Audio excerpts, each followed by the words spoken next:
데살로니가전서 3장 말씀 우리 함께 읽었습니다. 이 3장의 내용은 환난 가운데서 믿음을 잘 지켜나가는 그 모습을 보면서 사도가 기뻐하고 그들을 위해서 간곡하게 기도하는 내용이 오늘 본문 속에서 확인됩니다. 본문 1절 말씀 가서 보면은 이렇게 말합니다. 이러므로 우리가 참다 못하여 우리만 아전에 머물기를 좋게 생각하고 디모데를 보냈다 이렇게 말합니다. 2절에 보면 그렇게 말하죠. 그리고 6절 가서 보면은 지금은 디모데가 너희에게로부터 와서 너희 믿음과 사랑의 기쁜 소식을 우리에게 전하고 이렇게 표현하죠. 이 디모데를 통해서 데살로니가 교회에 여러 소식들을 듣게 됐다고 이야기를 해줍니다. 디모데를 보내고자 하는 그 목적에 대해서 뭐라고 설명하냐면 3절 말씀에 보면은 이렇게 말합니다. 아무도 이 여러 환난 중에 흔들리지 않게 하려 함이라. 환난이 그들에게 찾아올 때 그 환난 때문에 그들의 신앙이 흔들리지 않도록 할 목적으로 디모데를 파송을 했다고 이야기합니다. 5절 가서 보면 또 하나 이러므로 나도 참다 못하여 너희 믿음을 알기 위하여 그를 보내었다. 그들의 믿음의 상황이 어떠한지 그것을 알기 위해서 디모데를 보냈다고 이야기합니다. 데살로니가 교회를 얼마나 사랑하는지 그 사도의 마음이 분명하게 표현되어 있다는 겁니다. 1절 우리가 읽었던 말씀에 그렇게 표현했죠. 우리가 참다 못하여 이렇게 표현했다고 얘기합니다. 그리고 5절에서도 보면 나도 참다 못하여 이렇게 표현하죠. 바울 사도가 데살로니가 교회를 생각할 때 그 사도가 그 교회를 생각하는 마음이 어느 정도인가 하는 것을 이 표현 속에서 확인할 수 있습니다. 실제적으로 그들에게 예고했던 것처럼 그들이 많은 환난을 실제적으로 당했다는 것을 이야기해 줍니다. 4절 가서 한번 보세요. 우리가 너희와 함께 있을 때, 이 말은 복음을 전할 때 이 말이죠. 그들에게 하나님의 말씀을 가르쳤을 때 그걸 상기시켜 주는 겁니다. 장차 받을 환난을 너희에게 미리 말하였는데 과연 그렇게 된 것을 너희가 안다. 이 말은 경험했다 이 말입니다. 바울 사도는 복음을 전하면서 여러 차례 이런 표현들을 했는데 대표적으로 한 구절을 소개하면요. 사도행전 14장 22절에 바울 사도가 이렇게 표현을 했습니다. 제자들의 마음을 굳게 하여 이 믿음에 머물러 있으라 권하고 또 우리가 하나님의 나라에 들어가려면 많은 환난을 겪어야 할 것이다. 이렇게 이야기를 했습니다. 이게 첫 번째 전도 여행을 마치고 난 다음에 돌아오는 길에 바울 사도가 그 교회를 향해서 한 말입니다. 하나님의 나라에 들어가려면 많은 환난을 겪어야 된다. 이렇게 이야기를 했습니다. 그래서 굳게 그 믿음 가운데 머물러 있으라라는 사실을 권했다고 이야기를 해줍니다.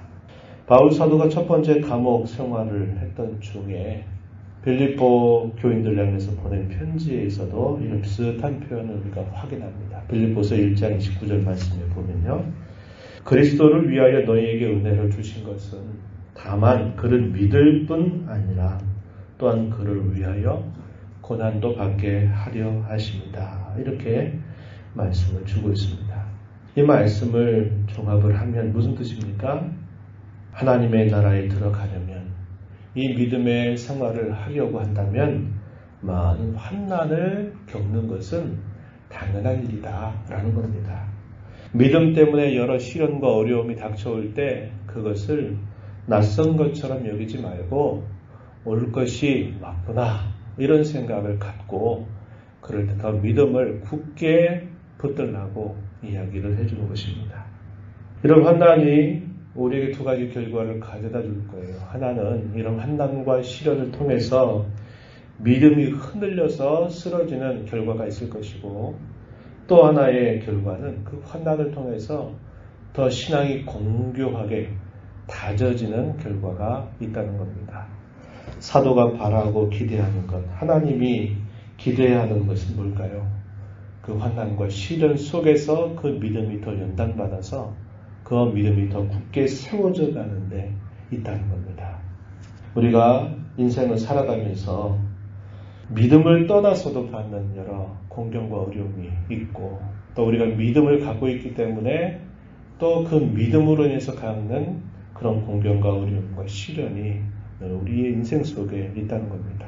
그럴 때 우리가 마음을 굳게 다잡아야 될 것이 뭐냐면 우리가 당한 그런 여러 어려움이나 시련이나 또 그런 여러 곤고함 속에서 우리의 믿음이 흔들리는 그 결과로 가지 않도록 어려움이 닥쳐올 때 내 믿음을 더 굳게 붙잡아야 되겠구나. 내가 더 하나님을 의지해야 되겠구나. 이렇게 마음가짐을 갖는 것이 매우 중요하다 한 겁니다. 환난과 풍파는 그것 때문에 오히려 더 하나님을 붙들게 하는 그런 수단과 도구가 되어야지 오히려 신앙이 흔들려서 떠난 방향으로 간다면 이것은 참으로 안타까운 일이 될 수밖에 없는 겁니다.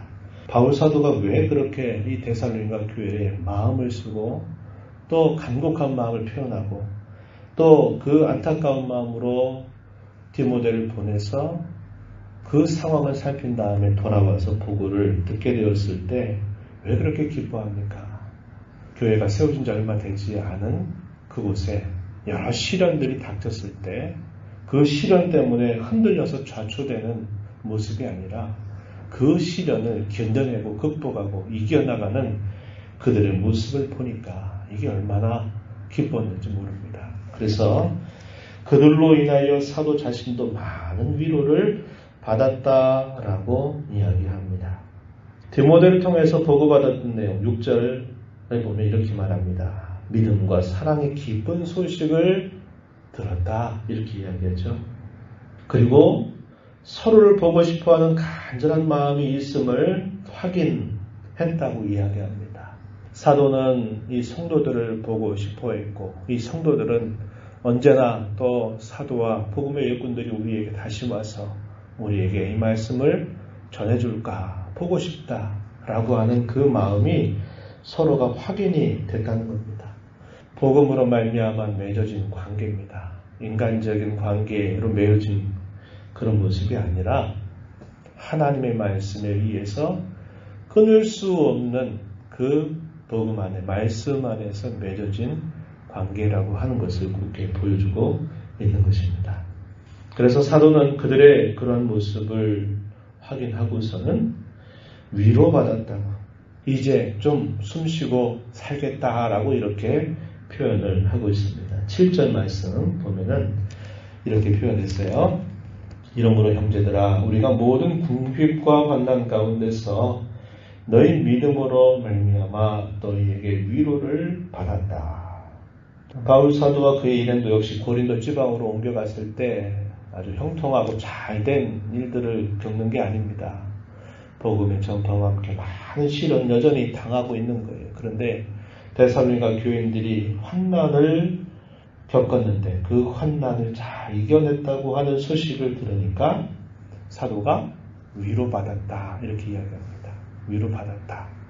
너무나 잘하고 있다라는 소식을 듣고 위로를 받았다 이렇게 얘기했어요. 8절에서 또 뭐라고 말합니까? 우리가 이제는 살리라 이렇게 말했어요. 왜 이렇게 표현합니까? 데살로니가 교회가 주 안에 굳게 선 것을 보니까 이제는 좀 숨쉬고 살겠다. 너무 기쁘다. 참 잘됐다. 이렇게 표현하고 있는 말입니다. 이것이야말로 성도의 참된 교제의 좋은 모범을 보여주고 있는 거죠.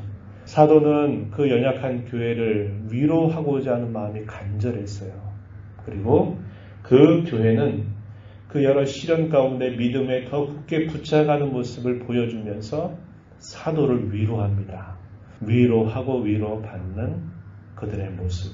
이것이 참 성도의 교제의 좋은 모범을 보여주고 있음을 알게 됩니다. 그래서 이 사도가 뭐라고 말합니까? 기쁨과 감사를 표현해 9절에 보면 하나님 앞에서 너희로 말미암아 모든 기쁨으로 기뻐하니 너희를 위하여 능히 어떠한 감사로 하나님께 보답할까? 사도가 뭘 받았기에? 뭘 받았기에 그렇게 하나님 앞에 내가 어떻게 하나님께 감사할지 모르겠다라고 이렇게 표현하니까 그들이 하나님의 말씀을 붙잡고 여러 어려움 속에서 견뎌내고 이겨나가는 모습을 보니까 사도가 받은 그 어떤 것보다도 큰 것을 그는 받았다고 생각하는 거죠. 이것이 동일한 마음일 겁니다. 요한 2서에서 가서도 보면은 사도 요한이 박해 가운데 있을 때 그 성도들이 진리 안에서 행한다라고 하는 말을 듣는 것보다 더 큰 기쁨이 내게는 없다라고 이렇게 표현한 말씀이 나타납니다. 바로 그거죠. 그게 바로 하나님의 마음입니다. 이러한 소식을 듣고 감사한 사도는 하나님 앞에 기도를 올리게 되는데요. 그 내용이 11절부터 13절까지 표현됩니다. 세 가지 정도 정리해 볼 수 있겠는데 첫 번째는 뭐냐면 만나고 싶다 이 말입니다. 하나님이 기회를 주셔서 내가 여러분들을 정말 만나고 싶다. 보고 싶다. 이 말을 표현해요. 하나님 그 길을 좀 열어주셨으면 좋겠다. 이렇게 하나님께 기도를 올리고요. 두 번째는 우리가 너희를 사랑하는 것처럼 너희도 서로 간의 모든 사람에 대해서 사랑이 더욱 많아지게 해주시기를 하나님께 기도합니다. 서로 간의 사랑, 주 안에서 믿음 안에서 나누는 그 사랑이 더 풍성하게 되기를. 이것이 참 교제가 더 풍성하게 일어나므로 그들의 신앙이 굳건하게 서가기를 기대하는 그런 마음이겠죠. 이렇게 하나님께 기도를 합니다. 그리고 세 번째 마지막으로는 너희 마음을 굳건하게 하시고 주께서 강림하실 때 하나님 아버지 앞에서 거룩하고 흠이 없게 해주시기를 기도하고 있다는 겁니다. 이게 사도가 데살로니가 교회를 생각할 때마다 기도했던 내용임을 우리에게 보여줘요.